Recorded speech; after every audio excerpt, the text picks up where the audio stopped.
Bonsoir, bonsoir à toutes et à tous.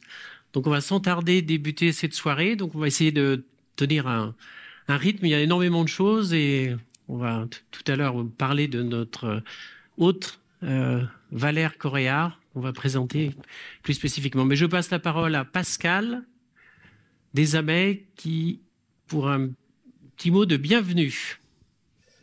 Oui, un petit mot de bienvenue très très rapide avant d'attaquer effectivement cette soirée. Donc merci à ceux et celles qui sont présents et présentes d'être là. Les absents ont forcément tort. Donc cette soirée s'inscrit dans la démarche développement durable qui est déjà ancienne à l'ISERA. Démarche qui porte sur différents types d'actions, des actions portées par nos élèves, par exemple, notamment dans le cadre d'écologie Zara, mais aussi d'autres associations, par exemple Isaramac et autres, qui portent des actions très liées au développement durable. Des actions aussi, bien évidemment, dans le cadre de nos formations. Nous sommes dans une école, donc toutes nos formations, bien sûr, traitent de ces questions liées à l'écologie et plus particulièrement, bien évidemment, à l'agroécologie et au système alimentaire durable, qui constitue un des deux domaines d'excellence de l'école. Et puis également dans nos activités de recherche, qui elles aussi portent principalement sur ces sujets liés à l'agroécologie, au système alimentaire durable. Et donc, l'ensemble de ces actions constituent des éléments de notre politique développement durable et RSE. Donc, ce dont on va pouvoir échanger ce soir est vraiment en lien avec l'ensemble de ces actions. Je pense qu'on va l'élargir à d'autres domaines, si j'ai bien compris. Et puis, avant de céder la parole à Christian, je voulais remercier les élèves qui se sont impliqués pour la préparation de cette soirée, et notamment tous les élèves qui sont en suite vert. Alors les filles d'un côté, les garçons de l'autre. Remercier également Christian, qui a également, en tant que responsable QSE à l'ISARA, contribué à l'organisation. Karima, en tant que directrice com. Je crois que Julien aussi a pas mal contribué, mais il va aussi intervenir. Donc, vous remerciez tous pour la préparation et la réalisation. Et puis, dire aussi un grand merci à Valère.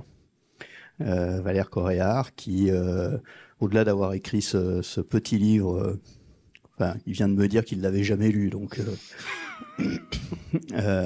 moi non plus d'ailleurs, mais il n'est pas trop tard, Valère, pour le lire. Donc le remercier d'être présent pour répondre à vos questions. Donc n'hésitez pas à en poser beaucoup et je crois qu'il essayera parmi ceux qui seront à cette tribune de répondre aux questions qui sont posées.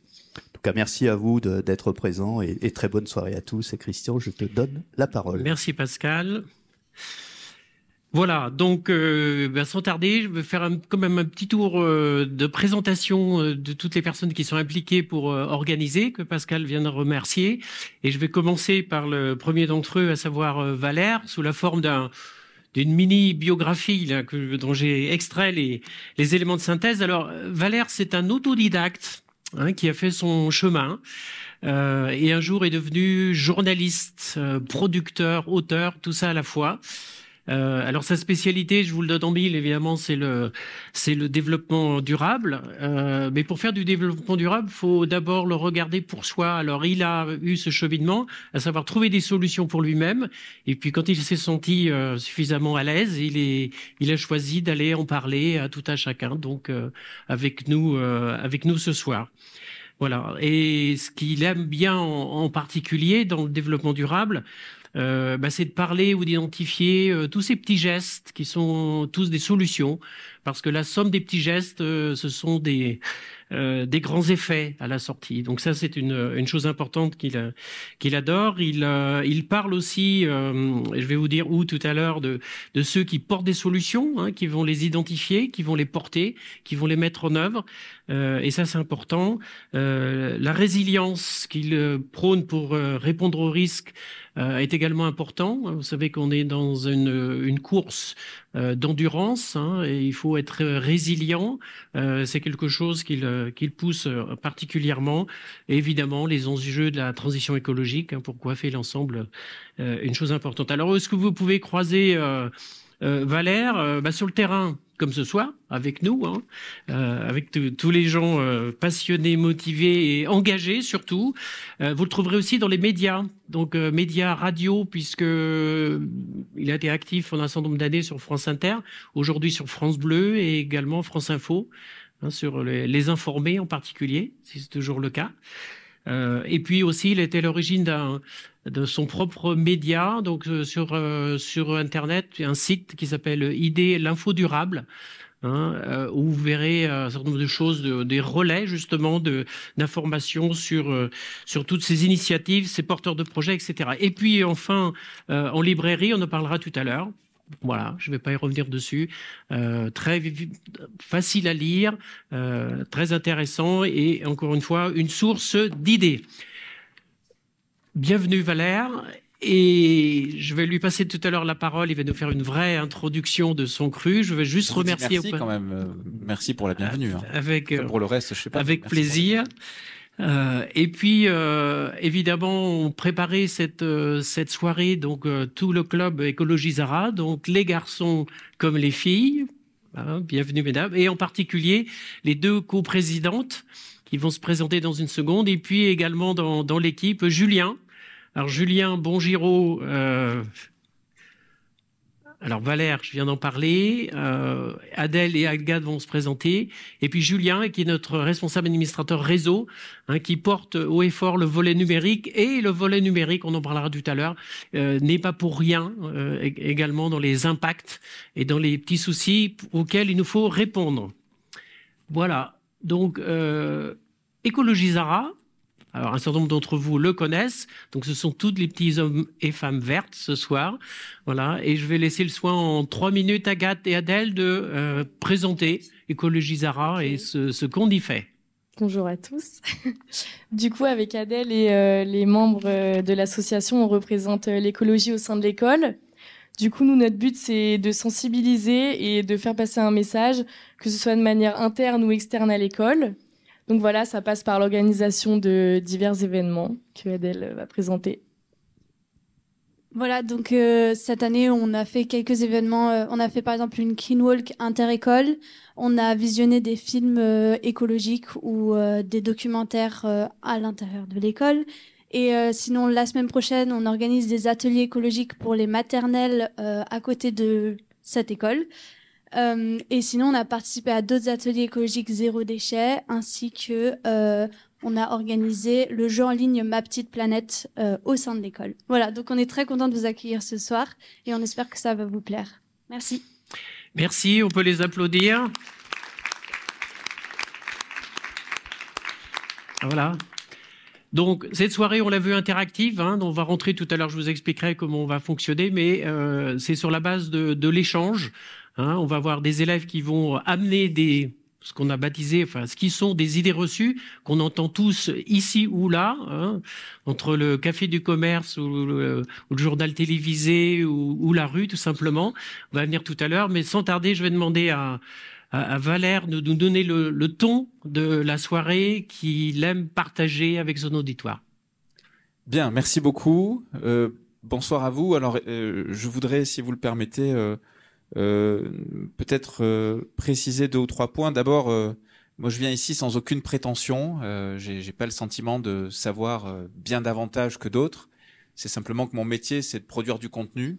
Donc, je suis calibré pour raconter des histoires vraies à partir de faits réels. Et ensuite utiliser soit le média radio, soit le web, soit des magazines, parfois des événements comme celui-ci, où c'est du contenu aussi, évidemment. Mais ça me gênerait beaucoup d'imaginer que je sais beaucoup de choses et que j'ai une plus grande vérité qu'un autre à vous raconter. Ce qui m'amène de suite au sujet qui peut nous occuper et qui, de mon point de vue, est assez essentiel.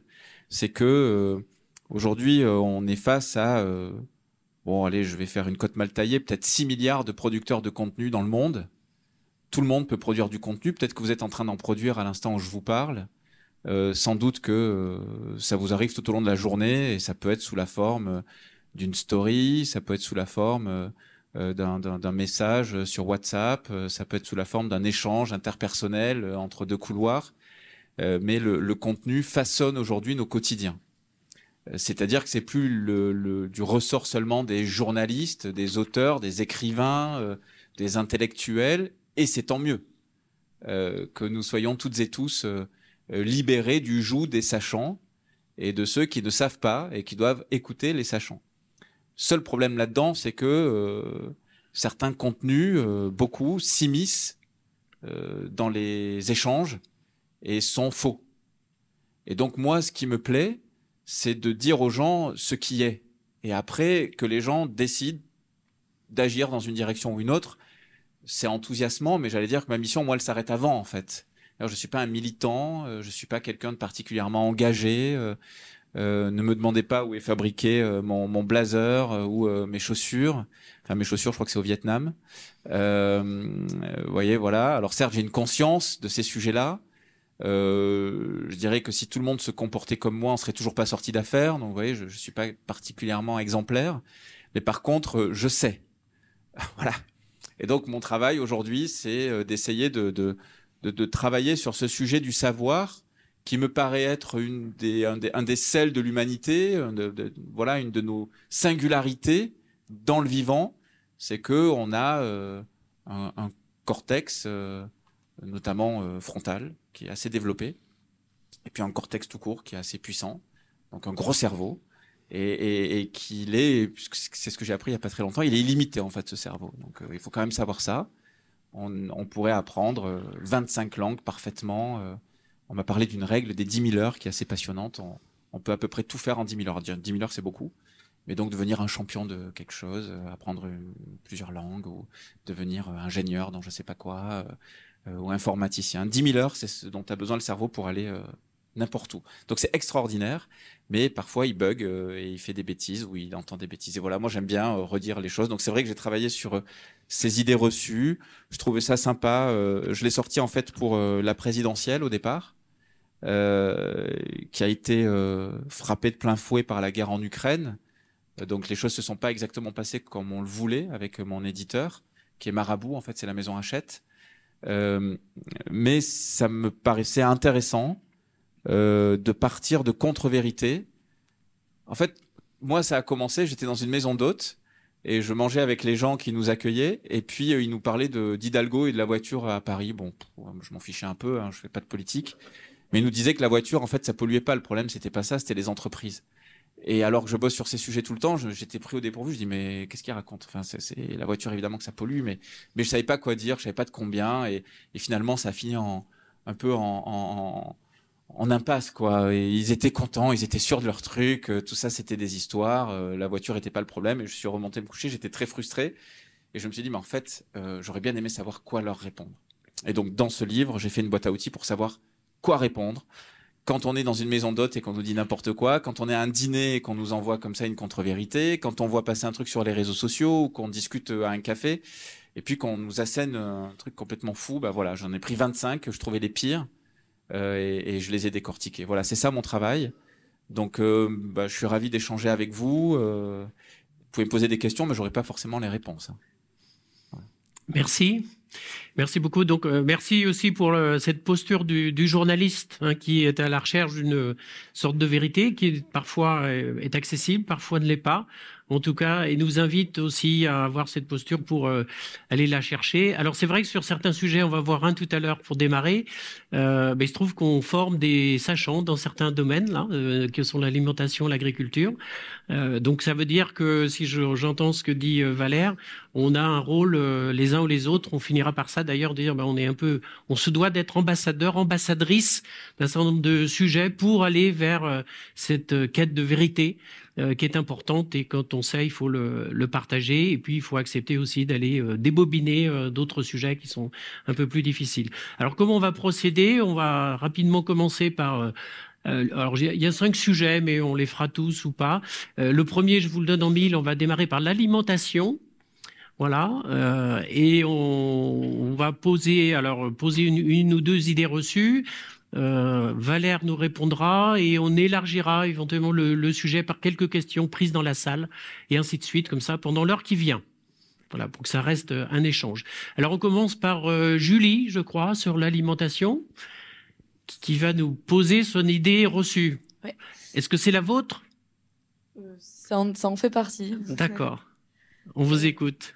Ouais, bonjour. Du coup, on dit que souvent, c'est difficile de manger bio et local avec un petit budget, et notamment dans les grandes villes. Du coup, je voulais savoir ce que vous en pensiez. Eh bien, oui, je trouve que je pense que vous avez raison de ce que j'ai pu étudier. Après, en fait, il y a 2 niveaux de réponse. Si on élève un tout petit peu la question, si vous me le permettez, est-ce qu'on peut bien manger, notamment dans les grandes villes? Alors, ça dépend ce qu'on veut dire par manger. Est-ce que c'est d'acheter des trucs tout prêts, aller vite et faire du repas une variable d'ajustement et donc de sa préparation une variable d'ajustement dans un emploi du temps très occupé, de gens très importants, très pressés, qui ont beaucoup de responsabilités? Ou est-ce qu'on considère que le repas français, étant au patrimoine mondial de l'humanité, faisant partie de notre culture, est un moment un peu privilégié qu'on veut préparer parce que ça va être un temps de partage, notamment en famille. Alors c'est vrai, parfois on est étudiant, on est tout seul. Je l'ai vécu aussi, c'est pas hyper excitant de se faire à manger que pour soi. C'est pas toujours évident. Hein. Le petit plat de pâtes fait bien plaisir, mais enfin un petit plat de pâtes préparé soi-même avec tout simplement un petit peu de beurre, et si elles sont bien al dente, qu'elles sont bien préparées avec une petite carotte râpée, ça marche bien aussi, c'est pas très cher et ça peut faire un repas à peu près équilibré. Donc tout ça pour dire que, et je vais souvent répondre ça, en fait c'est une question de priorité. Quand on regarde les études et les comportements, on se rend compte que en fait on peut accéder à une nourriture, à une alimentation d'assez bonne qualité, notamment grâce à des acteurs qui sont un peu dans le dernier kilomètre entre le producteur et le consommateur et qui s'implantent dans les grandes villes à travers, alors ça peut être des AMAP, tout le monde connaît La Ruche, et puis il y en a tout un tas d'autres qui du coup viennent faire ce dernier kilomètre vers le consommateur, qui va pouvoir accéder à des produits bruts d'assez bonne qualité, produits pas très loin de chez lui, souvent bio ou en tout cas en raisonné. Et donc l'enjeu va se situer non pas dans le porte-monnaie, mais dans le temps qu'on va consacrer. En fait, le coût va pas tant être combien je paye, c'est pas nécessairement cela. Il faut calibrer aussi la partie de viande. Là, il y a pas mal d'études là-dessus. Je crois que je lisais hier, l'ADEME évalue que si on passe à un vrai régime flexitarien, on peut économiser autour de 400 € par an par personne. Donc beaucoup quand même, si on baisse vraiment la quantité de viande consommée. Et donc au final, si on achète des produits bruts avec ce type d'acteurs, notamment, et il y en a plein d'autres, les marchés de plein vent aussi, hein, il y a du local, il faut juste savoir les reconnaître, et qu'on prend du temps pour cuisiner, en fait la clé elle est souvent là, on peut arriver à encaisser le surcoût, parce que souvent il y a quand même un surcoût du produit, pour au final être à peu près à équidistance avec des produits préparés notamment, ou voilà. Donc c'est pas facile, mais c'est possible. Après voilà, on passe 4 heures sur notre téléphone chaque jour, peut-être qu'il faut voir si on en enlève un tout petit bout là-dessus et on le reporte sur un repas. C'est des choix personnels à faire, quoi. Voilà. Mais c'est accessible, je pense. Ouais. Alors Valère, tu parlais de flexitarien justement, oui, tout à l'heure. Je crois que Mathilde a une idée à pousser. Oui, sur le être flexitarien, ça veut dire manger toujours autant de viande, mais de meilleure qualité, ou pas du tout? Alors, c'est pas du tout un combat que je fais là, mais c'est juste quelque chose que je trouve assez insupportable, et donc j'en parle souvent. Enfin, moi j'ai l'occasion d'en parler. Et récemment, j'ai interrogé Madame Lambert, qui était encore la présidente de la FNSEA et qui n'était pas très contente que je reparle de ce sujet, mais je le trouve fondamental. Si vous tapez flexitarien aujourd'hui sur Internet, sur le Google, voilà, le moteur de recherche qu'on utilise tous, donc Google, enfin 92 ou 95% des internautes, vous allez arriver sur naturellement flexitarien, qui va effectivement vous dire manger. Voilà, le flexitarien, c'est l'omnivore du 21e siècle. Manger mieux de la viande. Je ne sais pas qu'est-ce que ça veut dire manger mieux de la viande, mais la façon dont c'est présenté, c'est effectivement mangez-en autant, mais de meilleure qualité. Alors, deux choses. Est-ce qu'il faut manger moins de viande? Bon, si on regarde les études à la fois santé et environnement, il faut en manger sans doute un peu moins, manifestement. C'est pas un parti pris de ma part. Hein. Je suis pas végétarien, moi personnellement, j'ai rien contre la viande. Je dis simplement que on peut pas en mettre à tous les repas. Il y a un vrai sujet là-dessus en termes de modèle gastronomique. Et pourtant, la viande est un peu religieuse en France. Hein. Je sais pas, un bon repas sans viande, c'est très très difficile encore à appréhender, même si ça évolue. Et est-ce que être flexitarien, c'est manger autant de viande mais en manger mieux? La réponse est non. Alors, j'ai absolument rien contre ces gens-là. J'ai déjà discuté avec le directeur général de cette structure qui s'appelle Interbev, qui est qui est ici dans le bâtiment d'à côté. Voilà, je serais ravi. Alors j'ai déjà échangé encore une fois avec le directeur général. Notamment, j'avais fait un sujet sur France Inter. Et puis après, j'ai publié une tribune récemment dans Libération il y a quelques semaines à l'occasion du festival, enfin du salon de l'agriculture. Et j'ai fait un sujet sur le réseau France Bleu, sur ça. Et j'ai consacré un chapitre dans mon livre en fait. La définition du flexitarisme. Et là, je cite l'Encyclopédie Universalis, je cite le Conseil national de l'alimentation, je cite The Lancet, qu'on connaît à peu près toutes et tous maintenant que le Covid est passé, c'est une revue très sérieuse de scientifiques. C'est un régime qui met en mineur la viande et qui met en majeur le végétal.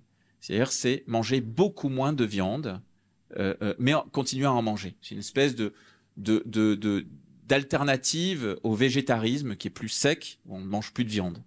On mange des produits animaux, mais plus de viande. Bon.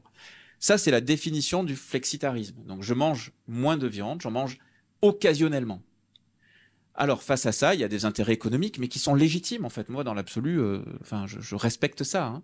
Mais vous voyez, je disais tout à l'heure, mon métier, c'est juste de remettre, parfois, sans être le sachant, mais faire un travail juste un peu chirurgical, de remettre les points sur les i. Et être flexitarien, c'est manger beaucoup moins de viande, c'est en manger occasionnellement et privilégier une alimentation végétale. Je dis pas c'est mieux, c'est moins bien, mais c'est ça.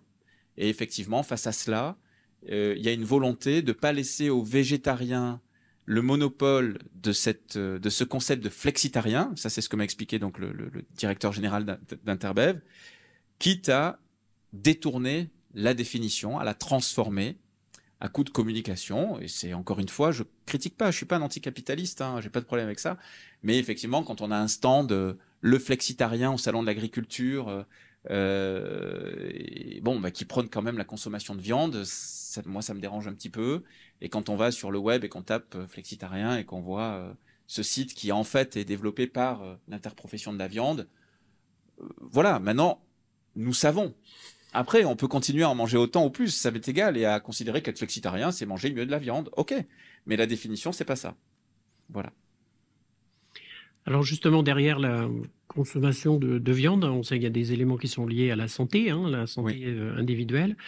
Et puis aussi, on avance souvent tout ce qui va concerner l'impact environnemental. Alors je crois qu'il y a une idée, c'est Adèle, sur... Oui, donc on dit aussi souvent que la viande dans une alimentation classique générale n'est pas la plus grosse source d'impact environnementaux. Donc en gros, que la viande n'a pas vraiment d'impact sur l'environnement. Enfin, c'est pas le pire, quoi. C'est ça? Alors, je sais pas si c'est le pire ou pas. Mais ce qui est certain, c'est que ça pèse lourd dans la facture écologique. En gros, on a notamment... Alors, il faut distinguer les viandes entre elles quand même. Hein. Tout ce qui va être tout ce qui concerne la viande blanche, notamment les volailles, le porc dans une moindre mesure, notamment, hein, c'est beaucoup moins agressif. En tout cas, les conséquences environnementales sont vraiment bien moins importantes. Ça monte avec l'agneau, le veau, tout ça, et puis ça explose avec le bœuf. En gros, enfin la viande rouge, le bœuf notamment, d'accord. Parce que émissions de gaz à effet de serre hyper puissants naturellement, le méthane, parce que nourriture à base de notamment de soja et autres qui participent activement à la déforestation de l'autre côté de la planète, parce que c'est pas ici qu'on le produit, en tout cas pas l'intégralité. Voilà, il y a toute une chaîne de valeur en fait où il y a des impacts. Voilà, donc ce qui veut dire qu'en fait, bah voilà, quand on dit 1 kilo de viande de bœuf, il faut 1 kilo, hein, 1 kilo. Donc je sais pas, un steak, c'est quoi? C'est 200-300 grammes. 1 kilo, c'est 15 000 litres d'eau. Voilà. Donc, bah, quand vous avez un gros steak dans l'assiette, c'est 5 000 litres d'eau. Voilà. Bah ouais, ça fait bizarre. Parce que les gaz à effet de serre, c'est toujours compliqué. Ça doit peser autour de 10%, un truc comme ça, le bœuf. Enfin, c'est déjà énorme. Mais voilà, l'eau, c'est concret, quoi. On va en manquer cet été. Bah voilà, c'est 5 000 litres. Bon, je me dis que quand on sait ça, peut-être qu'on peut juste en manger en conscience, donc peut-être en manger moins, aller voir plutôt des bons producteurs qu'on a en France. On a des producteurs magnifiques, j'ai visité plein de fermes, des gens qui font un travail remarquable, et du coup se payer un vrai bon steak, mais pas manger voilà du steak haché tous les jours qui vient de je sais pas où, parce qu'en fait le délire il est souvent là. Hein. C'est on peut mon grand-père il disait tout le temps ça, tu peux user mais pas abuser. Mais en fait pour l'écologie ça marche sur tout. C'est-à-dire qu'en fait, on peut se priver de pas grand-chose, mais il faut juste arrêter un peu le délire de croire que tout est disponible, tout est là. Parce que c'est là, c'est possible en fait. Mais non, il y a une offre qui est un peu délirante et c'est avec ça qu'il faut se reconnecter. Très bien. Alors, je voudrais, sur ce sujet de l'alimentation, parce que comme le temps passe très vite, on va changer. Y a-t-il des questions, de clarifications ou des compléments apportés dans la salle? Oui. Vous pouvez passer le micro, merci.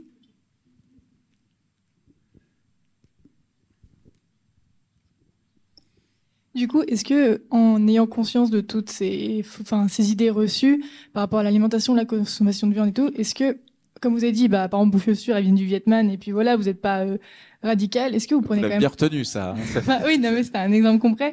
Est-ce que vous prenez quand même en compte dans votre alimentation, ou vous, entre guillemets, vous en avez... Enfin, vous en prenez. Non, mais ce qui est super, c'est qu'on est tous câblés pareil. On est en pleine dissonance cognitive, quoi. Donc, je peux vous dire tout ça là. Éventuellement, en sortant, on va tous être un peu là en mode bon, non, ce soir, pas de viande, merci. Et puis demain, ça repart. Alors là, je discutais il y a pas si longtemps que ça avec un ami que vous connaissez peut-être, qui s'appelle Sébastien Boller, qui a écrit Le Bug humain. C'est voilà un gars qui est vraiment incroyable, qui a mené des études sur le cerveau et qui l'explique très très bien. On a en fait dans notre cerveau, donc on a le cortex qui est fantastique, c'est vraiment l'évolution, c'est l'intelligence, tout ça. Puis à l'intérieur, il y a une partie du cerveau qui s'appelle le striatum et qui lui est notre partie archaïque, qui est construit autour de 5 grands réseaux qui nourrissent d'ailleurs les réseaux de dopamine. Enfin, 5 grandes actions, il y a la reproduction, l'alimentation, le statut social, l'information et je sais pas quoi. Et en fait, on a beau avoir notre cortex qui nous dit mais non, je sais. Mais l'autre derrière, le striatum, il dit mais c'est bon, ça va faire du bien, vas-y, c'est pas grave, on sait jamais. Imagine demain dans ta grotte, parce qu'il vient de là lui. Dans ta grotte, si on n'arrive pas à chasser, qu'on trouve rien, il faut manger parce que peut-être que pendant 3 semaines, il y aura plus rien. Sauf que c'est plus là-dedans qu'on vit. Mais ça a duré des millions d'années, en fait. Et ça fait que des centaines d'années que ça va mieux. Hein, des dizaines, peut-être, qu'on dispose à peu près de tout. Donc, c'est la dissonance, quoi. Voilà. Mais, néanmoins, et moi, c'est ça que j'adore. Et quand tu disais tout à l'heure les solutions, tout ça, en fait, moi, ce que j'aime, c'est de donner des clés aux gens pour que en fait, on soit juste un peu libre. En sachant, on est libre. Ça ne veut pas dire qu'on va tout changer du jour au lendemain, mais cette petite musique, cette conscience qu'on a désormais, je pense, nous guide. Et il y a un truc qui est extrêmement puissant, c'est la reproduction sociale. Seul, c'est hyper dur de remonter les rivières, tout ça. Dès qu'on est plusieurs et qu'on s'encourage, on va trouver des ressources en nous. Voilà. Et si d'un coup, imaginez là, on s'entend bien et on se dit, bah, allez, on devient tous vraiment flexitariens. On le fait. Et on va se revoir demain, on va en parler, on va se motiver, on va manger ensemble. Ben, on va le faire. On va s'entraîner. C'est ça, les mouvements de mode, d'ailleurs. Ça marche sur les fringues, ça marche sur plein de trucs. C'est la reproduction sociale, c'est le mimétisme. On est des animaux sociaux. Donc voilà, je crois que quand on sait, et si en plus on s'entraîne les uns les autres, là, il y a vraiment des capacités de mouvement. Et d'ailleurs, on a parfois remonté comme ça les rivières. On nous proposait un truc, on a dit non. Bon, parfois, manifestement, les gens n'entendent pas bien qu'on dit non, mais c'est un autre sujet, c'est politique. Ok, merci. Avec plaisir. Y a-t-il une autre question?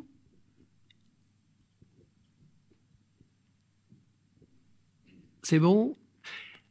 Alors justement, on a parlé tout à l'heure de mode. Valère nous a parlé de ses chaussures made in Vietnam. Voilà.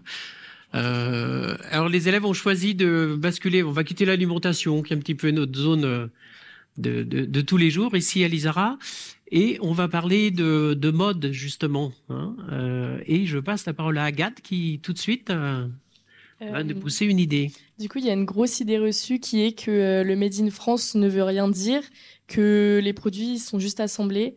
Qu'est-ce que vous en pensez? Ce que j'en pense, c'est qu'on constate tous, alors il y a fabriqué en France, donc Made in France, fabriqué en France, assemblé en France, pensé en France, conçu en France, imaginé en France, designé en France. Et voilà. Bienvenue dans le franco-lavage, on appelle ça. On pourrait dire le franco-washing, hein, comme le greenwashing. En fait, il y a une chose qui marche, c'est le fabriqué en France. Donc, quand on dit Made in France, ça peut être un peu différent selon les produits, hein, mais quand on parle de mode, de textile, Made in France, c'est dans le code des douanes, ça veut dire quelque chose. Et notamment, il faut un prix de revient qui soit à plus de 50% en France. Il faut que les caractéristiques principales du produit aient été réalisées en France. Enfin, il y a un certain nombre il y a des faisceaux d'indices comme ça appliqués, des critères pour qu'on ait le droit de dire ceci est fabriqué en France. D'accord ? Et ensuite, il y a des labels qui peuvent s'ajouter, comme le label Origine France Garantie, qui renforce encore les exigences. Mais fabriqué en France, en gros, ça veut dire que une majorité du produit que vous portez, donc je sais pas, mettons cette veste-là serait fabriquée en France, c'est pas impossible. Ça veut pas dire que le coton a poussé en France, c'est possible qu'il ait poussé de l'autre côté de la Terre. Mais par contre, peut-être même que le patron, je crois qu'on appelle ça comme ça, le patron de la veste, peut-être qu'il va arriver comme ça, d'accord ? Mais par contre, ses caractéristiques principales, c'est-à-dire ensuite son style, les manches, le truc, la taille, la coupe, peut-être les couleurs, certains tissages, les boutons, tout ça, c'est fait en France. Parce qu'en fait, j'ai pu en parler avec un gars qui s'appelle Charles Huette, qui est formidable, c'est un des grands spécialistes en France du Made in France. Le 100% Made in France, c'est quasiment impossible. Il y a des choses, on ne sait pas les faire. Vous savez, vous avez une super entreprise pas loin d'ici, dans la Drôme, près de Valence, à Romans. 1083, les jeans, tout ça, 1083, peut-être que vous connaissez, les chaussures et tout. C'est Thomas Huriez, c'est devenu une très très grosse boîte, 1083. Et il m'a expliqué il y a quelques temps, je ne sais pas s'il a résolu le problème. Je crois que c'était les rivets sur les jeans, il n'arrivait pas il était obligé de le faire en Algérie, je crois, ou des boutons, quoi. C'était impossible. Et petit à petit, il a relocalisé. C'est un truc vraiment de fou. On est vraiment un pays qui s'est désindustrialisé. Donc, acheter un pantalon made in France, il ne faut pas se dire « Ah oui, mais le coton, il est fait là-bas, ça vaut rien. » Mais c'est déjà génial. Parce qu'il y a quand même tout un travail qui a été fait. Alors, tout ça pour dire que, est-ce qu'on peut dire fabriqué en France et c'est fabriqué à l'étranger? Non. Est-ce que c'est 100% fabriqué en France? Non plus. Par contre, quand on vous dit penser en France, designer en France, imaginer à Lyon, designer à Lyon, vous voyez, tout ça, c'est du franco-lavage. Ça ne veut pas dire que c'est nul, mais ça veut dire que ça peut vraiment être fait en Chine. Et en fait, on a imaginé un design, c'est déjà un travail, hein, Mais si on pense qu'on va sauver le monde comme ça, non. Ça, c'est non. Voilà. Donc c'est vraiment, enfin, j'allais dire l'enfumage, c'est un peu dur, mais il faut vraiment se méfier de ça. C'est fabriqué en France ou pas? Est-ce que ça rentre dans les critères du code des douanes? Oui, non. Point. C'est un critère qui est clé. C'est comme pour les produits alimentaires, mais c'est plus facile. Vous voyez, quand c'est produit en France, bon, bah, c'est du brut, hein, ça a poussé là. Hein. Alors justement, si on parle d'impact écologique, on sait bien que la distance a un rôle, évidemment, mais pas que, il n'y a pas que ça. Et je crois qu'il y a une question de la part d'Adèle.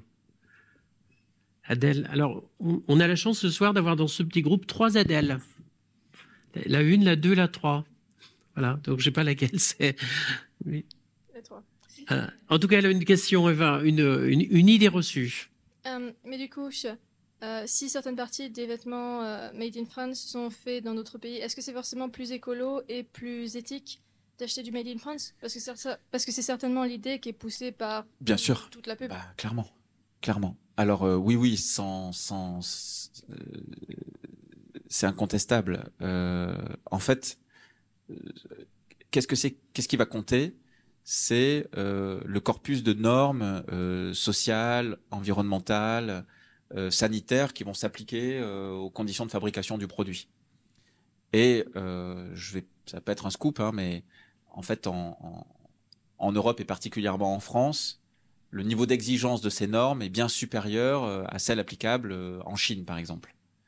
Elles sont plus exigeantes, elles sont plus ambitieuses, elles sont le résultat d'un cheminement, d'une éthique, d'une vision du monde, de contrôle, qui font que, au-delà des questions de transport et de distance, on va avoir, par exemple, un certain nombre de produits chimiques dans les teintures, pour la conservation des vêtements, ce genre de trucs-là, qui sont interdits en France, qui vont pouvoir être utilisés de l'autre côté de la planète. Le problème, c'est que, alors parfois il y a des contrôles, on se rend compte que, c'est pas des scandales, mais on dit ce produit c'est interdit, celui-là on peut pas l'avoir, etc. Bon. En France, ce serait pas possible. Sauf qu'on importe, que tout n'est pas forcément contrôlé ou qu'on tolère certaines normes moins exigeantes ailleurs qu'ici. Mais voilà, globalement, acheter du fabriqué en France, c'est la garantie d'avoir un socle de normes sociales, sanitaires et environnementales qui fait partie des plus exigeantes au monde. Voilà. Donc c'est quand même du concret. Ouais. D'accord, donc face à cette idée reçue, la réponse est positive, oui. Oui, c'est une vraie garantie. Oui, absolument. Bon, un sujet facile. Alors justement, on va parler de Justine qui a une idée autour du bio. Et là aussi de son impact. Du coup, on entend souvent que le coton bio ou les tissus recyclés diminueraient l'empreinte carbone des grandes marques. Qu'en pensez-vous? En fait, là-dedans, il y a 3 trucs compliqués.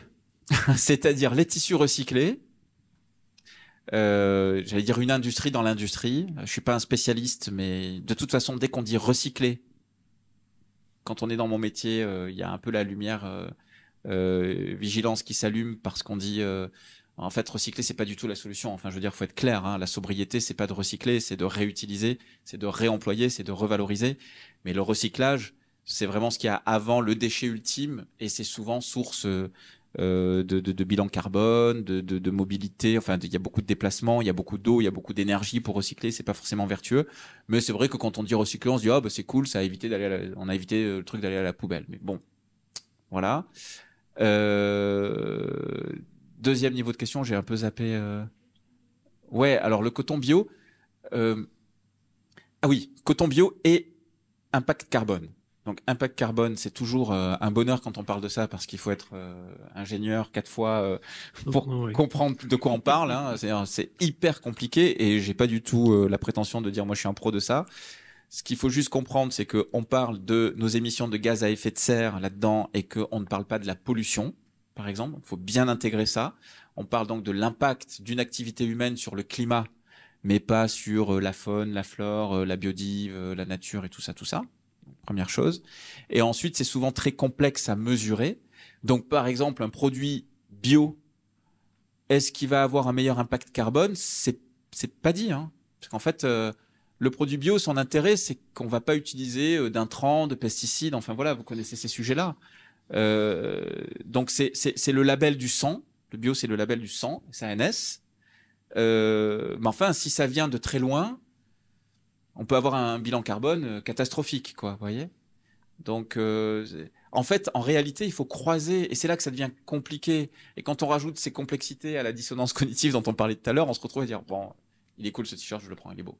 Mais en fait, voilà, un t-shirt made in China avec un coton bio. Alors selon les exigences et le label qu'il y a derrière, on peut avoir en fait qu'une partie du coton bio. C'est pas dingo. Cela dit, 25% des pesticides dans le monde sont consommés pour la culture du coton, donc c'est quand même un énorme sujet. Voilà, c'est entre voilà, la peste et le choléra un peu, quoi. Vous voyez. Donc moins facile que la précédente. Hein. Bah ouais. Des questions dans la salle ou des points? Oui, Adèle. Mais du coup, pour s'habiller, qu'est-ce que vous conseillerez? Parce que les vêtements de seconde main... Ça, c'est important. Bah, on s'habille pas, en fait, c'est forêt. Les écolos, c'est un peu ça. Hein. Non, je plaisante. Parce qu'on a vu que les vêtements, la production de vêtements, quelle que soit son origine, quelle que soit la façon dont on fait, il y a quand même des problèmes. Et les vêtements de seconde main, ça demande quand même...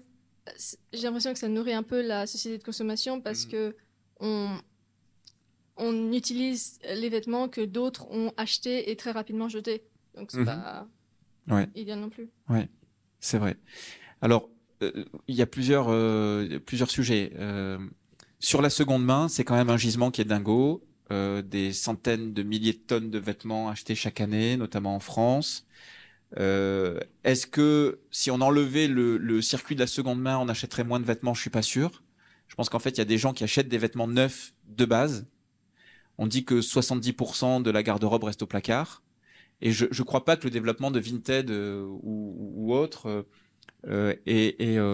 pousse les gens à acheter du neuf en se disant oh, je vais pouvoir le revendre. Enfin, je sais pas si ça a un impact majeur, mais à mon avis, c'est quand même plutôt à la marge. Le vrai sujet, c'est qu'on a des enseignes de la fast fashion qui nous vendent des produits à très bas prix, plutôt stylés, avec des collections tous les 15 jours, qui font que voilà, ça se renouvelle. Tout a l'air très propre. Bon, derrière, il y a évidemment ce qu'on appelle le revers de l'étiquette, mais ça, dissonance cognitive, boum, on laisse de côté et on achète. La seconde main, c'est quand même une solution assez intéressante. Et vous avez raison, il y a une partie de la population qui achète de la seconde main comme elle achèterait dans une enseigne de la fast fashion et qui continue de surconsommer en seconde main. Mais enfin, ça reste quand même de la seconde main. C'est-à-dire qu'on nourrit pas directement la production de vêtements neufs avec toutes les conséquences qui y sont rattachées. Ensuite, dans l'univers des solutions, donc seconde main, pas mal. Dans l'univers des solutions, conscientiser son rapport à la chose, en fait. C'est-à-dire, qu'est-ce que je porte vraiment? Ça, c'est assez intéressant parce que finalement, ça nous redonne un peu du pouvoir, je trouve, de la liberté. Puisqu'au final, est-ce que j'achète pour avoir ou est-ce que j'achète pour mettre? On peut se planter parfois. Acheter, on ne mettra jamais. On n'est pas, voilà. Mais quand on se reconnecte avec ça, en essayant de se projeter, en fait, on regagne du pouvoir, notamment d'achat. Et en ce moment, c'est pas la meilleure période avec l'inflation galopante. Donc, moi, je trouve que ça nous redonne aussi un petit peu de libre arbitre et c'est plutôt enthousiasmant. Donc, la relation à la chose et aux vêtements. Et enfin, le Made in France, on y revient quand même. Pour le coup, c'est une vraie solution. Ça coûte plus cher. Les vêtements Made in France coûtent plus cher. Mais en face, on a des interlocuteurs qui souvent jouent la qualité, jouent l'artisanat, jouent des vêtements qui durent. Est-ce qu'on a la même relation entre un t-shirt qu'on va payer 12 balles chez Zara ou 8 balles et un t-shirt qu'on va payer 39 € chez le slip français? Je suis pas sûr. Je pense que le t-shirt à 39 €, d'abord, je sais même pas si on peut se le payer, mais si on peut se le payer, on va vraiment y faire gaffe, on va peut-être l'offrir à un proche, ça va être un vrai cadeau.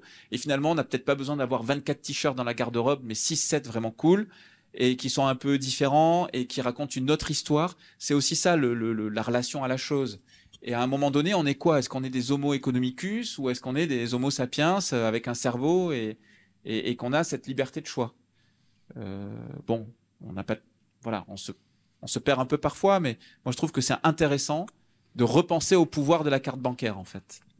Hein, carte d'électeur, carte bancaire, c'est quand même deux outils assez révolutionnaires si on a envie de changer les choses dans le système actuel, ici. Bon, il y en a une qui est en carton, l'autre qui est en plastique. Dans les cartes ? Oui. Oui. Et puis on mange une carte bancaire, je crois, par semaine de plastique. Donc non seulement on en a une, mais en plus on en mange. Mais c'est en microplastique, donc on le sent pas trop pour l'instant. Alors, je propose pour avancer qu'on change de champ, voilà, et qu'on se déplace sur un sujet aussi qui est très important en ce moment et qui, de surcroît, fait partie des éléments en termes de technologie qui vont apporter des solutions à certains fabricants, ne serait-ce que pour réduire les coûts. Alors, ce sujet, c'est le sujet du numérique. Hein, cette espèce de grande boîte noire dans laquelle on ne voit pas toutes les choses.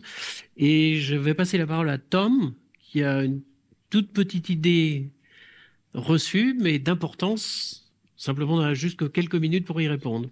Alors Tom. On l'entend peut-être de moins en moins, mais on peut entendre que le numérique ne pollue pas. En tout cas, on peut avoir le sentiment que ça pollue pas trop parce que c'est vrai que c'est lisse, propre, c'est de la techno, c'est très froid, ça tourne tout le temps, plutôt bien. On a maintenant des machines assez puissantes et c'est tout à fait légitime d'avoir aucune. Enfin, quand on voit passer une voiture, notamment, alors on peut poser la question sur l'électrique, mais une voiture thermique un peu ancienne, vous voyez, qui fume, on se dit ça pollue quoi. Enfin, ça se voit.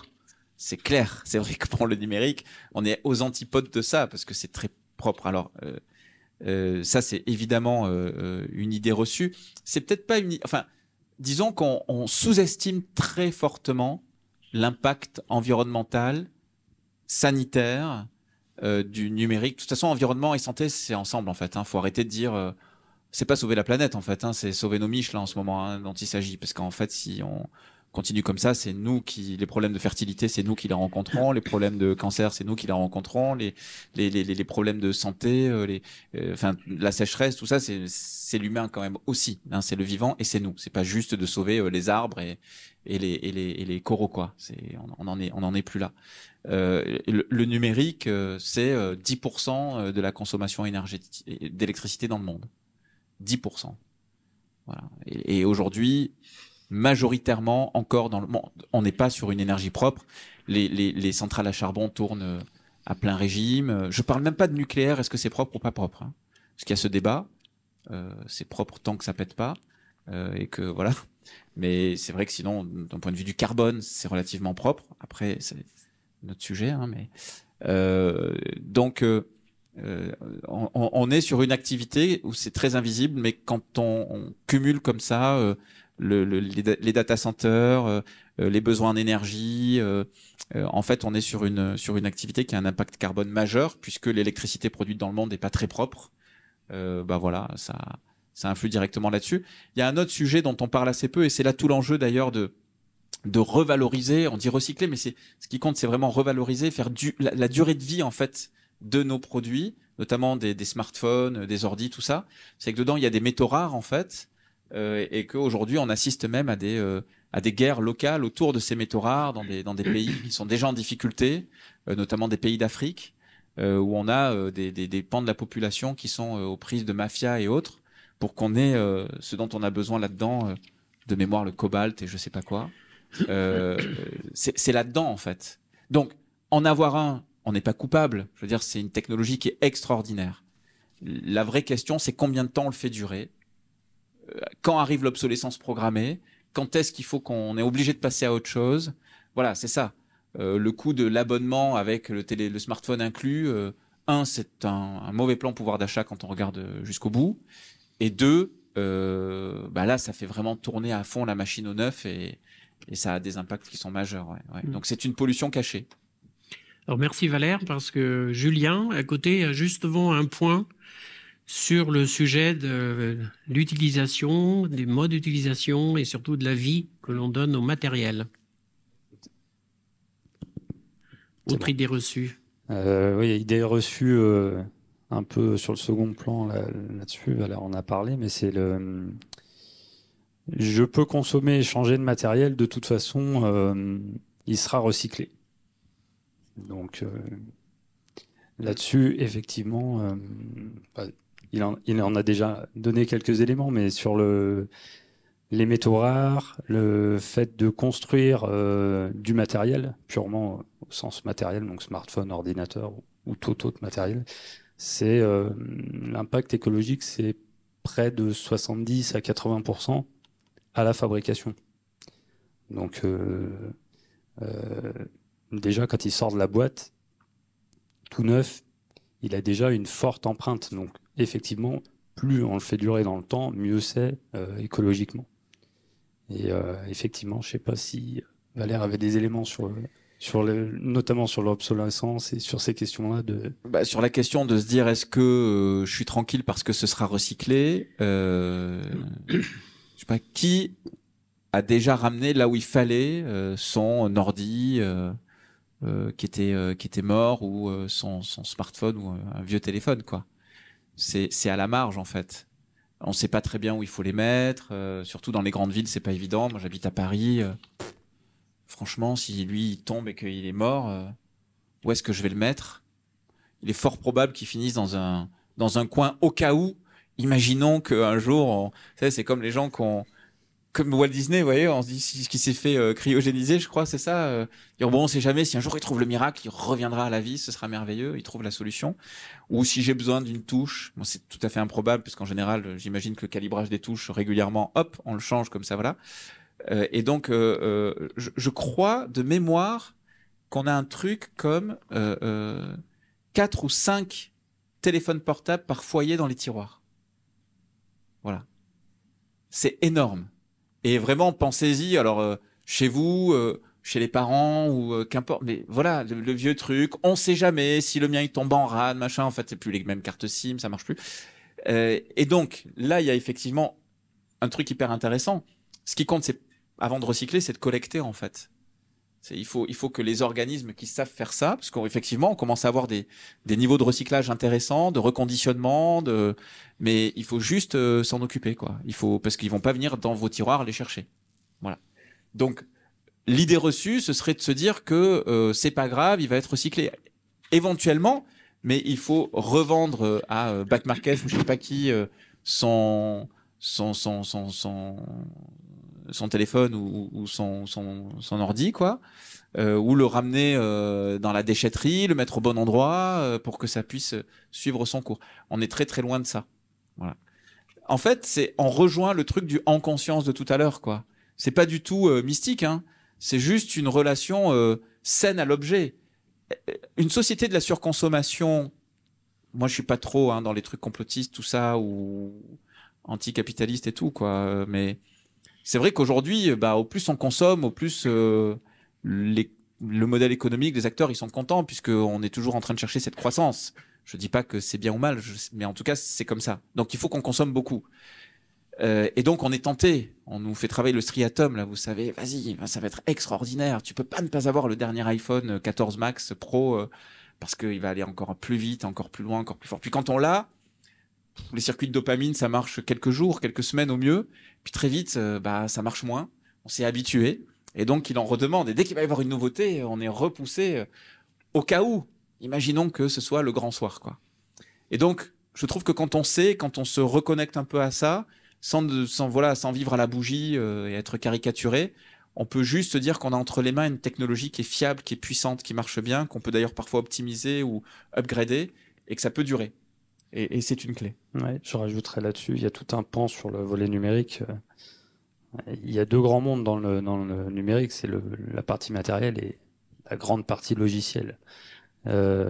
Et sur la partie logicielle, il y a un phénomène qui se produit depuis 50 à 70 ans, c'est la fameuse loi de Moore. En gros, la capacité matérielle double tous les 18 mois depuis 70 ans.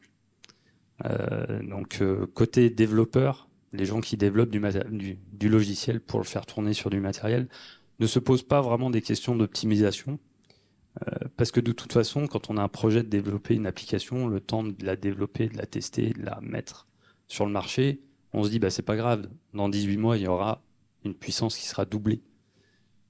Et il y a tout un pan là-dessus je pense de travail et d'optimisation qui doit être fait par ces entreprises, ces développeurs pour gagner aussi en consommation et donc pour allonger aussi la durée de vie du matériel. Mais c'est vrai qu'on a vu plutôt l'inverse, c'est des phénomènes d'obsolescence poussée, programmée, on en parle, hein. Et il y en a même certains qui ont été pris un petit peu la main dans le sac à freiner au contraire volontairement le matériel au bout de 2-3 ans pour inciter le consommateur à passer sur autre chose. Merci. Valère, une question de curieux, là, la 25e idée reçue là, dans ce petit bouquin, c'est le web ne pollue pas. Tu as déjà vu un pot d'échappement sur un ordinateur? C'est une vraie idée reçue, ça? Je l'avais jamais entendu avant de lire Mais ce je sais pas, livre. en général, je dis d'où je les sors, je me souviens pas celle-là. Mais Le web ne pollue pas. Deux points. Tu as déjà vu un pot d'échappement sur un ordinateur? non, mais je veux dire qu'après, en général, je dis d'où elle vient, c'est ça. Et je m'en souviens pas puisque je l'ai pas lu, donc du coup. Ah d'accord. Non, mais je l'ai écrit. Oui, enfin, c'est un peu caricatural, mais c'est l'idée qu'on disait tout à l'heure. Ce qui ne se voit pas veut pas dire que ça n'existe pas, quoi. Voilà. Très bien, merci. Alors, on va changer de thème à nouveau. Donc, Zia, qui aura une question, alors cette fois-ci sur le volet climatique. Zia, elle n'est pas là, du coup, je vais juste la poser vite fait. C'est Adèle qui s'y colle. Oui. La météo et le climat, c'est pareil. Apparemment, c'est une idée reçue. Oui, alors ça, j'en parle. Je prends notamment l'exemple du ressenti. Donc aujourd'hui, on parle beaucoup du changement climatique et on l'associe aux températures qui montent. Donc, on parle par exemple d'un objectif de pas dépasser les 2 degrés. Et en même temps, on parle de réchauffement. Et je me suis rendu compte qu'il y avait une confusion entre l'évolution du climat. Donc, par exemple, aujourd'hui, on est, je crois, à 1,2 degré de mémoire en France. Et donc, on se dit, bah, en fait, il va faire 1 degré plus chaud, quoi. Vous voyez ce que je veux dire? C'est on corrèle et on considère que l'évolution des températures moyennes sur le globe, en fait, va directement impacter la météo et donc le ressenti. Sauf que c'est 2 choses qui sont complètement différentes. Il ne faut pas confondre la météo et le climat. La météo, c'est là, il fait 20 degrés dehors, 19 degrés à l'ombre. Très bien. Si demain, il fait 21 degrés, on a pris plus 2 degrés. Si, je ne sais pas si, c'est certain, mais dans les prochaines années, on atteint 2 degrés, on va les dépasser. Il va pas faire 2 degrés plus chaud l'été. Il va peut-être faire 10 degrés plus chaud l'été. Et 10 degrés plus froid l'hiver.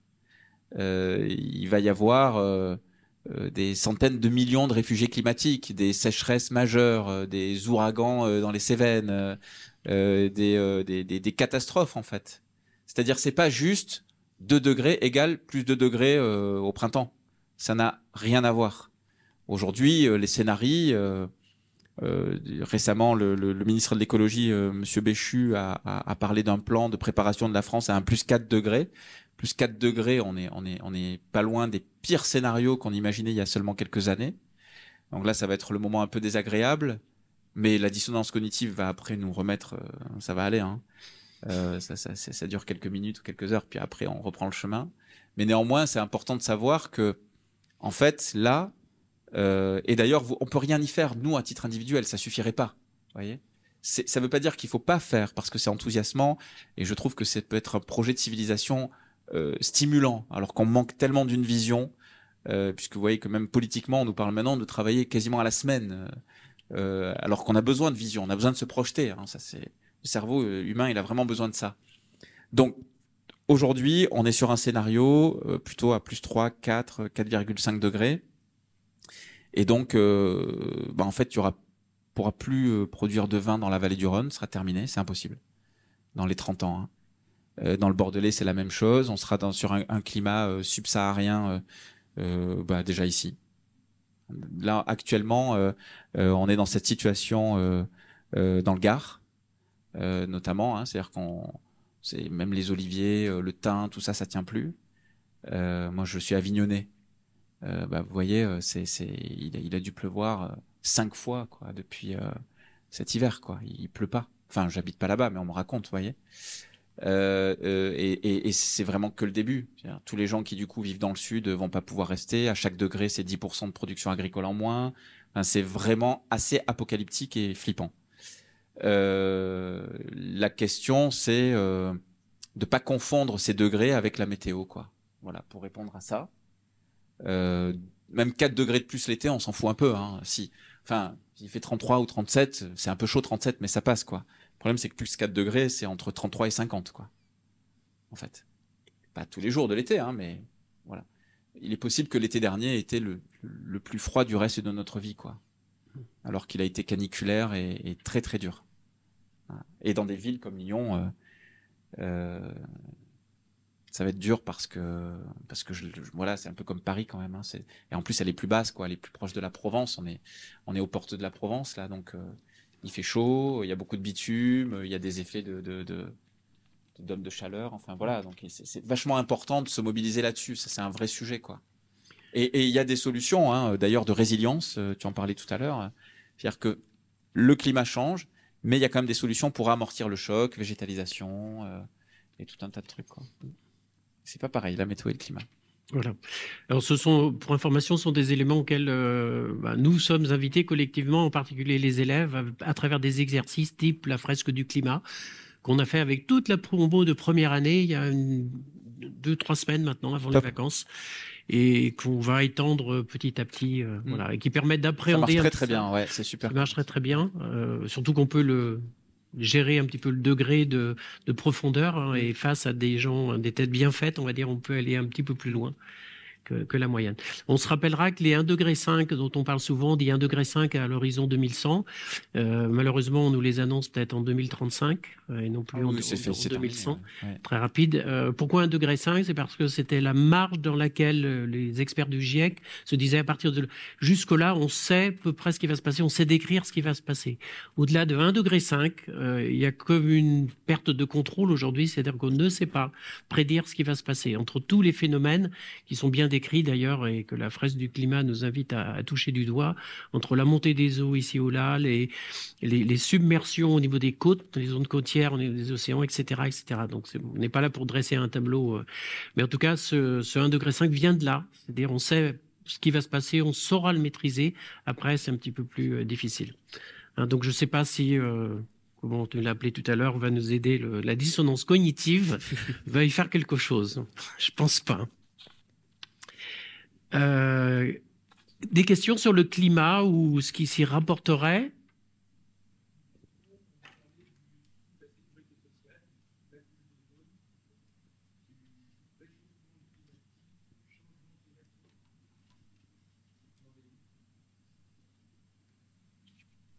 Bah, j'en sais rien. Vous voulez que je vous dise quoi Sur des modes, tout ça ou quoi non, je suis pas sûr. Je crois que l'intelligence collective, ça existe et qu'on est parfois lucide face aux enjeux. Aujourd'hui, on est dans un enjeu de la nature. On se rend compte qu'on n'est pas au-dessus de la nature, mais dans la nature. Et que dans cet écosystème, on n'a pas le choix que de retrouver notre place et d'arrêter de penser qu'on est au-dessus de tout. On est rattrapé par ça. Un écosystème, c'est les conditions dans lesquelles le vivant se côtoie et cohabite. Et aujourd'hui, l'humain est en train de casser cet écosystème et ça nous rattrape. Et d'ailleurs, les acteurs économiques qui eux-mêmes, on le sait, ont abusé là-dedans, s'en rendent bien compte, hein, y compris les très grands groupes. Ils sont obligés d'agir parce que sinon, ça va se casser. Il y a besoin de... Voilà. Donc non, je ne crois pas que ce soit un effet de mode. C'est sans doute d'ailleurs... vous parliez de la couche d'ozone, c'est intéressant parce qu'on a trouvé un remède à ce problème-là. C'est résolu, à peu près résolu. Le trou de la sécurité sociale, bon, bah, de toute façon, maintenant, quand on parle financement, c'est une passoire. Enfin, je crois qu'on doit 3 000 milliards. Donc, bon, on dépend à peu près des marchés. Le tout, c'est que ça s'emballe pas. On n'est pas à un trou près, de ce point de vue-là. Mais par contre, le climat, en fait, la difficulté de ce sujet, c'est que même si on arrêtait tout maintenant, c'est cuit, quoi. Les 1,5 degré, là, on y est. Même si on arrêtait maintenant. Contrairement à la pollution, où on l'a vu pendant le premier confinement le plus dur, on a vu que très rapidement la nature était résiliente et retrouvait ses droits.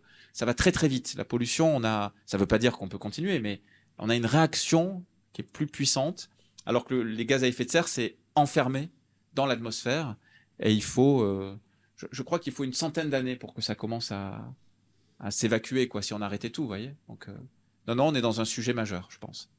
Je pense, mais je ne sais pas tout. À vous. Merci. Une autre question avant qu'on passe au sujet suivant qui va nous ramener un petit peu plus sur...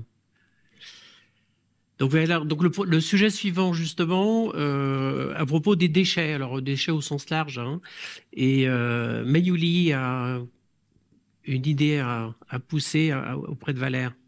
Alors bonjour.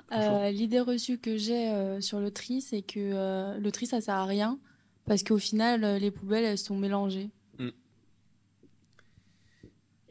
Alors ça, c'est, il y a notamment un reportage de, je sais plus, c'était Zone Interdite, mais c'était sur M6 qui montrait effectivement dans Paris, je crois, des éboueurs qui mettaient tout dans la même benne, en fait. Mais c'est vraiment une idée reçue que tout finit au même endroit. On a des filières aujourd'hui de recyclage qui sont plutôt performantes en France. Alors, il y a des erreurs de tri dû aux consommateurs, hein, clairement.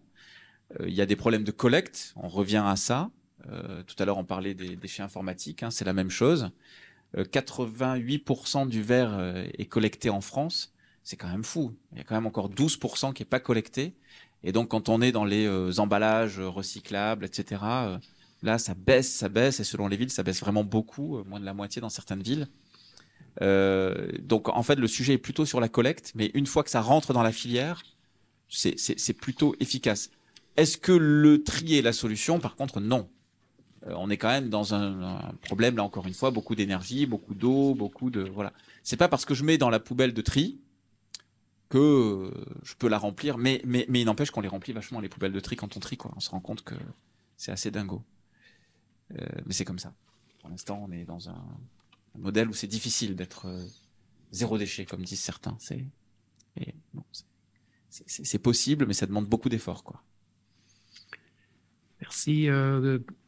Chloé, alors aussi sur alors les tri des déchets, mais aussi les comportements individuels. Hein, on se rapproche petit à petit de conseils. On aimerait bien tout à l'heure que Valère nous donne quelques conseils avant de partir aussi. Comment au niveau individuel, qu'est-ce qu'il nous conseillera de faire, nous ici, élèves à l'ISARA, salariés à l'ISARA, etc. On n'est pas là. Donc l'idée d'abord.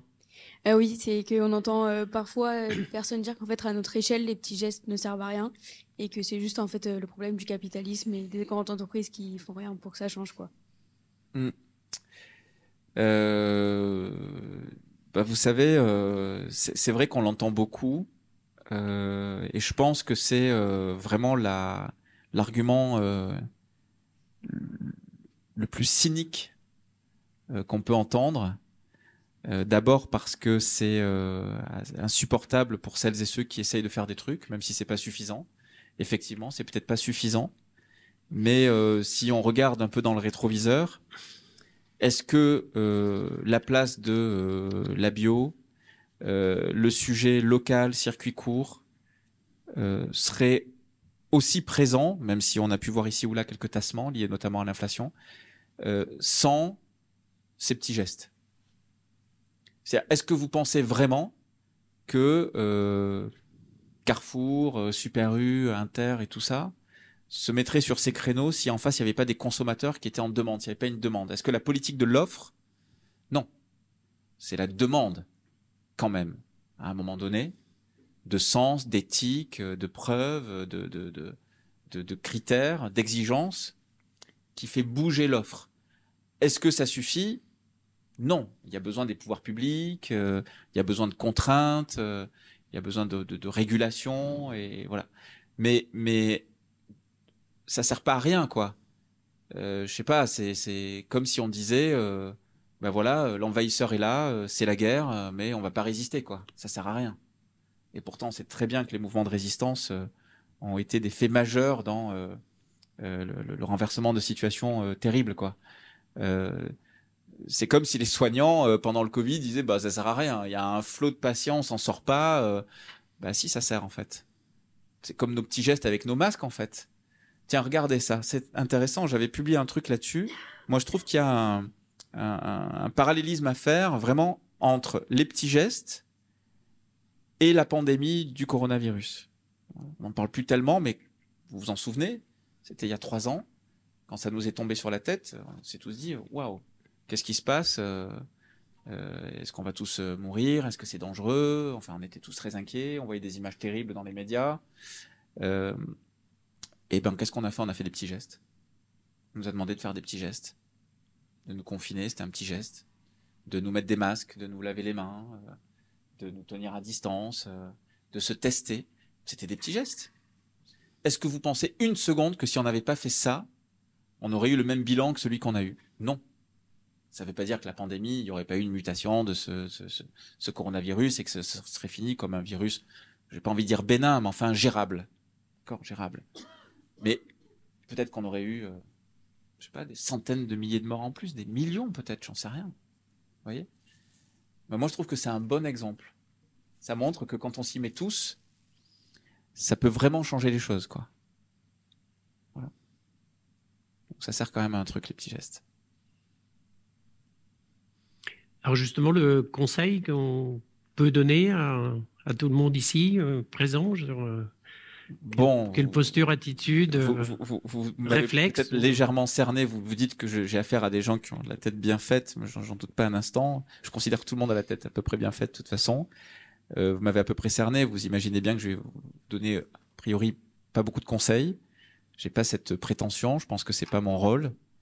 Mais en revanche, je me permettrai de vous dire que tout est là pour savoir. En fait, tout est là, quoi. On est dans une démocratie, c'est là. Alors, c'est bien de s'abonner un peu aux médias et de comprendre que le contenu gratuit tout le temps sur le web, ça a ses limites, parce que j'entends souvent dire, bah ouais, mais enfin, c'est pas super bien fait, nanana. Non, mais enfin, à un moment donné, voilà, on dit si c'est gratuit, c'est toi le produit. Et deux, bah ouais, les journalistes, c'est pas des bénévoles. Enfin, vous voyez, si vous, en fait, on a les médias qu'on mérite un peu. C'est comme les politiques. À un moment donné, voilà, s'abonner à un média, c'est pas juste payer. C'est aussi soutenir un travail qui est un peu d'intérêt général. C'est d'être informé correctement. Et nous, ici et maintenant, on est super bien informés. Faut dire la vérité. On fait des bêtises, on est parfois mauvais, souvent, mais il y a quand même un vrai, voilà, l'information elle est disponible. Et puis au-delà des journalistes, il y a tout l'open data qui existe quand même. Je veux dire, vous pouvez aller sur les sites des agences de santé, de l'ADEME, du gouvernement. Il y a quand même beaucoup de données qui est disponible. Donc, est-ce qu'on va voir des feeds ou est-ce qu'on va chercher des infos ? Ça, c'est pareil, c'est des choix à faire dans sa vie personnelle. Mais voilà, l'information, elle est là. Et donc, si j'ai un conseil, en tout cas une proposition à faire, bah, c'est juste de se rappeler que quand on sait, on est un peu libre en fait. Voilà, donc il faut arrêter de se plaindre à dire toujours ouais, mais on est manipulé. L'info elle est là, on va la chercher, et puis après chacun agit. Voilà, je trouve que c'est ça qui est quand même cool. Des réactions, des questions par rapport à ça en particulier ou plus général ?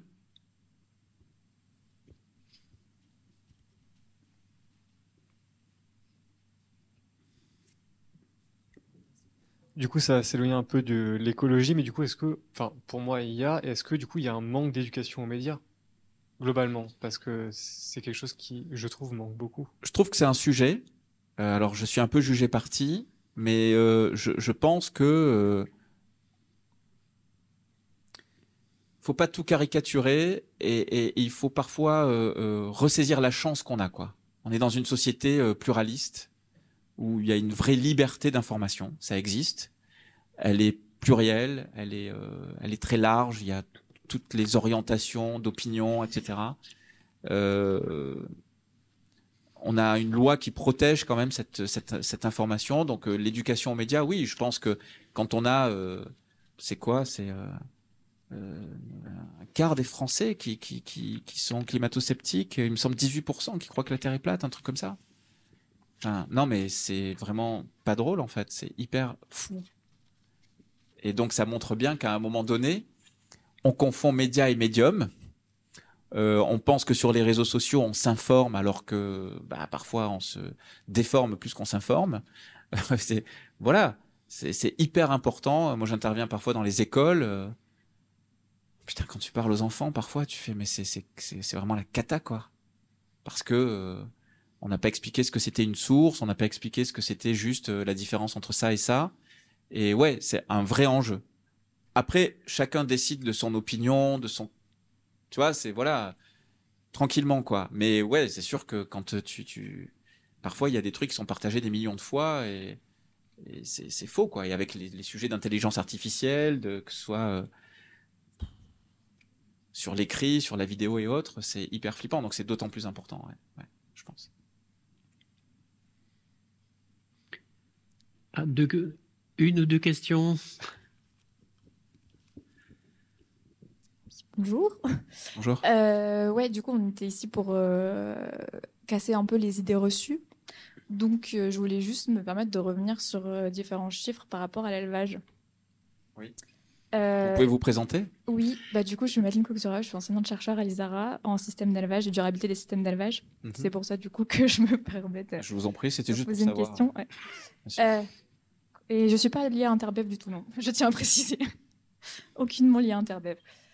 Oui, c'est juste que par rapport à l'élevage, et donc du coup ça résonne avec l'agriculture en général aussi, mais par rapport à ces chiffres qui sont avancés régulièrement sur la contribution aux gaz à effet de serre, l'émission de gaz à effet de serre et la consommation en eau de l'élevage, il faut savoir que ces chiffres, donc au début, avaient été émis par la FAO et ont très très vite été remis en question, notamment au niveau des méthodologies de calcul, puisqu'en fait la méthodologie utilisée régulièrement par rapport au calcul d'impact environnemental, c'est l'analyse de cycle de vie, et donc qui exprime après des impacts en kilogrammes équivalent CO2 par, justement, vous l'avez dit, par kilo de produit en général.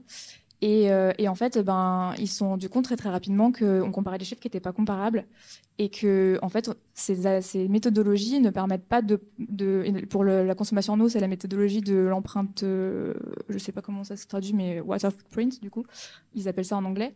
Et en gros, dedans, c'est des méthodologies qui sont adaptées au système industriel, qui ont été appliquées du coup à l'agriculture et à l'élevage, et qui en fait, par exemple sur l'exemple des gaz à effet de serre. Les premiers chiffres qui étaient comme quoi l'élevage contribuait à 14,5% des consommations de gaz à effet de serre a été remis en question puisqu'en fait dans cette analyse de cycle de vie on prenait le cycle de vie complet du kilo de viande. On prend pas en compte notamment pareil le stockage de carbone par la prairie, le rôle de l'herbe et on ne différencie pas les différents types d'élevage là-dedans. Il y a pas mal d'amalgames qui sont faits et sur la consommation en eau, le chiffre de 15 000 litres, pareil, a été remis en question. Aujourd'hui, la communauté scientifique est plutôt d'accord sur un chiffre autour de 500 à 700 litres pour un kilo de viande, puisqu'en fait, dans cette méthodologie de water footprint, pareil, on ne prenait pas en compte toute l'eau qui retourne naturellement dans le cycle de l'eau, par les plantes, l'évapotranspiration, etc., et qui, du coup, même si on enlève les animaux, serait toujours consommée par le système. Vous me permettez deux remarques ? Oui. La première, c'est qu'il ne vous a pas échappé que je n'ai pas parlé des 14,5%. Oui, ça, par rapport à ça, je suis d'accord. Ouais. Je l'ai pondéré à 10%. Yes. C'est une cote mal taillée. Vous avez quel chiffre ? En fait, après, quand on prend en compte, je crois qu'ils finalement, ils n'ont pas séparé l'élevage de l'agriculture, ils ont donné un chiffre de 19%. Ah, donc pire. Ouais, mais du coup, les transports sont au-dessus. Quand on prend le cycle de vie complet, puisque du coup, on ne prenait pas le cycle de vie complet du transport, on prenait que les véhicules en circulation. On est dans des ordres de grandeur incroyables. Ouais, mais encore une fois, ça dépend énormément de quel type d'élevage on parle. Bien sûr. Et sachant qu'en plus, on exprime ça à chaque fois, on ramène ça à l'unité de kilos de produits. Finalement, ça veut dire que les systèmes où on intensifie une production de plus de quantité de produits sur un minimum de surface avec un minimum de moyens, du coup, sont en fait aujourd'hui, on va dire que les systèmes industriels intensifs sont écologiquement plus intéressants que si on parle en kilogrammes équivalent CO2. Ouais. Alors écologiquement ou du point de vue simplement des émissions de gaz à effet de serre, parce que si on parle en CO2 en ouais, de gaz à mais effet de serre. voilà, c'est toute la question aussi, c'est que j'entends et quand j'en ai parlé avec c'est pas moi d'ailleurs qui en ai parlé, mais dans l'émission où on avait reçu Christiane Lambert, elle évoquait évidemment cela. Mais l'écologie, c'est aussi le bien-être animal. Entre autres. Oui, et du coup, les systèmes effectivement, Oui, donc ce qui veut dire que l'intensification des conditions d'élevage, etc., ça rentre quand même un petit peu dans ce champ-là. Bien sûr, mais du coup, c'est pour ça que ça me dérange aussi quand on dit que il vaut mieux, au niveau de la viande blanche, on a un meilleur impact. Quand on sait que 95% des élevages de poulets aujourd'hui sont en batterie. Mais on parlait tout à l'heure de l'impact carbone spécifiquement. Oui, mais vous venez de dire que du coup, le bien-être animal, ça compte aussi. Parce que vous avez utilisé le mot écologie. Ok. Et quelle est votre source sur les 700 litres? Alors du coup, c'est dans un article qui a été publié, une revue de l'INRAE en 2019. D'accord. Mais ça, enfin, on peut toujours trouver des sources. Vous savez, c'est comme pendant le Covid, il y avait toujours des sources. Le problème après, c'est quel est le fait majoritaire, quoi. Est-ce qu'aujourd'hui, on peut considérer que 1 kilo de bœuf, c'est 700 litres d'eau? Aujourd'hui, c'est ce chiffre autour duquel la communauté scientifique fait consensus et remet en question ce chiffre des 15 litres. Juste à travers cet article de l'INRAE ou en général sur plusieurs articles? À travers plusieurs articles. Et d'ailleurs, pareil pour les émissions de gaz à effet de serre, comme vous avez pu voir, du coup, comme vous n'avez pas cité le chiffre, c'est parce que ça a été un article qui a publié ça un jour, ça a été pris du coup d'assaut par les médias et la communication là-dessus. Puis ensuite, se sont suivis plusieurs autres articles qui ont remis en question ce chiffre et qui l'ont corrigé. Mais finalement, le mal était fait, entre guillemets, puisque du coup, c'est le premier chiffre qui a été le plus communiqué et qui est resté. Alors, permettez-moi juste de vous poser une question. Est-ce qu'on peut continuer à manger autant de viande, et notamment de viande rouge, aujourd'hui comme demain? Non, je n'ai pas dit ça par rapport à... Non, c'était juste pour savoir du coup si ça remettait en cause, selon vous, je pense ce message. Effectivement, le message de dire qu'il faut manger moins de viande mais en manger mieux, c'est un message qui effectivement sur lequel on est d'accord à ce niveau-là. Mais du coup, c'est derrière le manger mieux que la question se pose de ça veut dire quoi manger mieux du coup de la viande.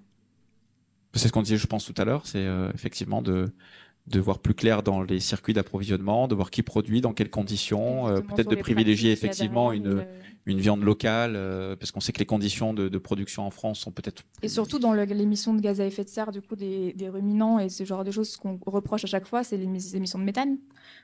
Sauf que du coup, ces émissions de méthane, c'est vrai que c'est des très grosses émissions à partir du moment où on a un certain régime alimentaire.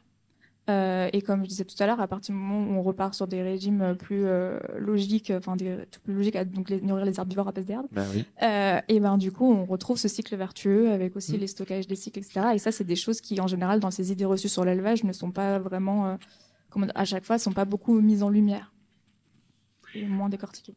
Merci Madeleine pour cette intervention très documentée. Alors, vous avez bien écouté. Alors, si vous ne la connaissez pas encore, Madeleine, dans vos cours... Vous avez beaucoup. Alors, ce que moi personnellement, alors je suis pas zootechnicien, je suis plutôt dans la transformation. Là, je viens de l'agroalimentaire. Ça invite à beaucoup de pragmatisme et en tout cas de recul. Donc, merci à Valère, merci aussi à ton intervention, Madeleine. Vous pouvez échanger après, bien évidemment. C'est très complexe. Ce qui est très complexe aussi, vous avez vu les débats qui s'engagent quand on parle d'empreinte carbone. Et Valère disait tout à l'heure, bilan carbone, j'y comprends pas trop, c'est compliqué, etc. C'est extrêmement compliqué d'aller au fond des choses et de faire tous ces petits calculs qui vont nous permettre de trouver les véritables impacts. Ça, c'est une réalité. Il y a des gens dont c'est le métier. Et pourtant, c'est quand on maîtrise tout ça qu'on commence à comprendre. Donc, c'est un chemin, j'allais dire, sans fin. Mais qu'il faut un jour entamer. On va devoir s'arrêter là. On a presque matière pour une nouvelle session comme celle-ci. Alors, pas demain, pas après-demain. On verra comment on peut faire ce genre de choses. Quelques mots pour conclure, Valère, de ton côté. Je conclurai après. Non, je trouve que c'est toujours intéressant d'échanger comme ça. Moi, ce que je ressens, c'est toujours ce besoin d'y voir clair. Et c'est pour ça que parfois il me paraît important de pas se perdre dans des dans des complexités qui sont pas à notre portée, quoi. C'est pour ça que je trouvais intéressant, et je vous remercie pour votre franchise, madame. La question, c'est est-ce qu'on peut continuer à manger autant de viande comme ça aujourd'hui? La réponse est juste non. C'est pas possible, en fait. Ça ne tient pas. Après, on peut toujours discuter, une étude, un chiffre, une tendance, même un fait majoritaire qui va venir un petit peu remettre les choses à leur place, ou en tout cas les réorienter. Mais ce qui me paraît important, c'est de pas se laisser distraire par tel ou tel message. Et encore une fois, l'information, elle est là. Parfois, elle est discutée, mais je crois que les grosses tendances, les gros sujets, on est tous à peu près d'accord dessus. Et l'exemple du Covid a été hyper intéressant, et décidément je vais peut-être terminer par ça, mais il y a encore une fois là un parallèle à faire. Vous voyez cette espèce de gros débat sur l'origine du virus, d'une part, qui a été très important. D'abord, c'était une zoonose, puis après, il s'était échappé du laboratoire de Wuhan. Puis finalement, maintenant, on se rend compte que c'est peut-être bien de l'animal à l'homme que ça a circulé. Bon, on ne sait pas, qu'importe, mais en tout cas, il y avait plein de discussions là-dessus. Et puis les vaccins, je ne vais pas débattre de ça maintenant, hein, mais on se rend compte que, waouh, on était perturbé, c'était pas évident. Et je trouve que c'est bien de se raccrocher à des gros sujets, et puis de voir là où on a envie d'aller. Parce qu'on est à l'aise avec cette idée-là, quoi. Mais tout traiter, tu le disais, c'est impossible. Et tout comprendre, enfin, c'est vraiment très, très, très complexe, hein, ces sujets-là. Voilà. Très bien. Merci beaucoup. Alors, on va applaudir Valère.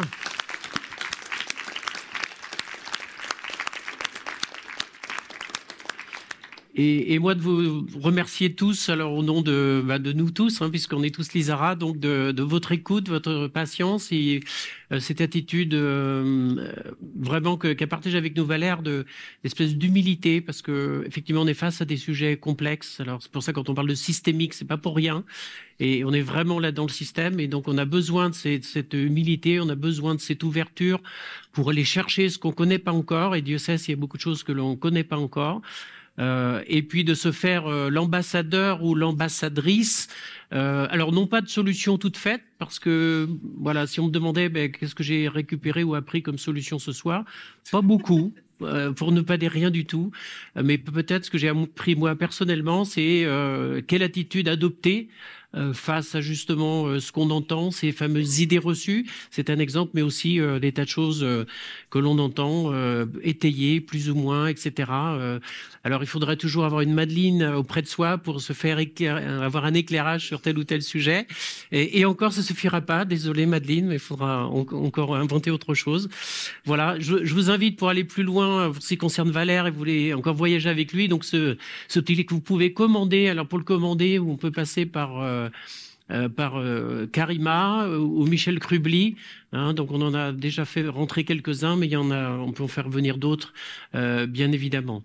Hein, et au passage, donc, si vous avez des remarques, des idées pour la suite, alors pourquoi je parle de la suite? Parce que aujourd'hui c'est un petit peu une première, on a envie d'organiser alors avec Valère ou d'autres experts pour d'autres éclairages, aussi pour toujours accumuler un petit peu des connaissances ou des idées. N'hésitez pas à nous écrire à ddrs@isara.fr. Voilà, on se fera un plaisir de prendre connaissance de ces idées pour organiser de prochains événements de partage un petit peu comme ce soir. Et encore une fois, merci à toutes et à tous.